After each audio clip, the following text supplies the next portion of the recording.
দেশ এখনও জঞ্জালমুক্ত হয়নি। জাতীয় প্রয়োজনে জনগণের ঐক্যের বিকল্প নেই বলে মন্তব্য করেছেন জামাতের আমির ডক্টর শফিকুর রহমান। সকালে খুলনার ইস্টার্ন জুট মিল শ্রমিক ময়দানে আয়োজিত জামায়াতের কর্মী সম্মেলনে তিনি কথা বলেন। তিনি বলেন, আওয়ামী লীগ দেশকে কারাগার বানিয়েছিল। তাদের মতের বাইরে গেলে সাধারণ জনগণকে গুম, খুন, নির্যাতন ও জেল দেওয়া হতো। জামায়াতের শীর্ষ নেতাদের ফাঁসি ও কারাদণ্ড দিয়ে তারা এই রাজনৈতিক দলকে ধ্বংস করতে চেয়েছিল। তিনি আরও বলেন, বাংলাদেশ সকল দেশকে বন্ধু হিসেবে দেখতে চায়, প্রভু হিসেবে নয়। বৈষম্য বিরোধী আন্দোলনে যারা জীবন দিয়েছে তাদের স্বপ্ন বাস্তবায়ন করতে হবে।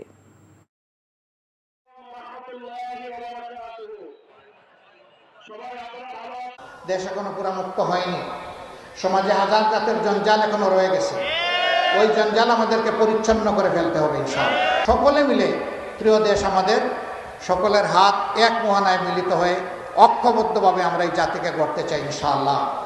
এই জন্য জাতীয় স্বার্থে সকল জাতীয় ইস্যুতে আমরা জনগণের ঐক্য চাই।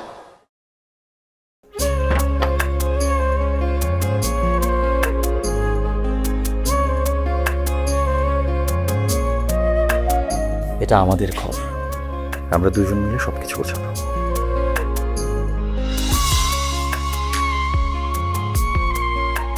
বাহ, এই ঘরটা এতদিন মরে আসছিল, নতুন বউয়ের হাত পরে একটা চক চক চক চক করতেছে। যদি কখনো কোনো ঝড়ে সেসব এলোমেলো করে দেয় তাহলে? আরে তুমি আসছো, তোমার বউয়ের হাতে রান্না খুবই চমৎকার। এলাকাটা ভালো না, একটু সবকিছু চোখে চোখে রাখেন। আমার খাওয়ানিও তোমার কোনো চিন্তা করতে হবে না। এই যে চুরি দিয়েছে, শাড়ি দিয়েছে না যে লোক, তার কাছে চল চল চল, সরো সরো। পৃথিবীতে মানুষের মানুষের সম্পর্কের বড় সমস্যাকে যেন ভুল বোঝাবুঝি।